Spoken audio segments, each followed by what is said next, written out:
We're tracking a cold front. It's going to make for a gorgeously cool weekend. Here's one thing that you need to know about your forecast. Humidity is going to be dropping as we head into the PM. We could see a quick shower as this front passes through, but nothing really major. It's going to be pretty chilly by Saturday morning. So here's the dew point drop. There's definitely evidence out there because if you go to the upstate, you're already feeling dry. Same for Charlotte. It's still humid in Columbia and in the eastern half of the Midlands, but this front, it's basically passing through the Midlands as we speak. It's some really interesting cloud formations happening, some of those sparking a few very quick showers in parts of eastern Richland County. But look at the temperature difference. 68 in Camden, that's actually a drop in temperatures. It's still 75 at the Columbia Airport, but a quick drive up to Winnsboro at 66. It's almost a 10-degree difference. So this front is trailing through, so we're not expecting a big increase in temperatures. If anything, temperatures may go down a little bit in your backyard this afternoon. Most of us sticking with the 70s with pretty sunny skies.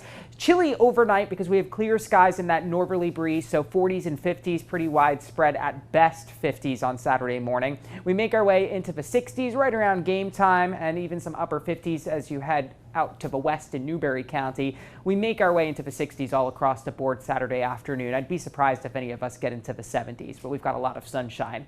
48 degrees, it's the coldest we've been so far this season. Now the average first 45-degree morning is actually October 10th, so we're about a week, not ahead of schedule, but behind schedule. The most recent 45-degree temperature was back in May, but our forecast for Sunday morning is 45 degrees, so we'll see if we actually make the milestone.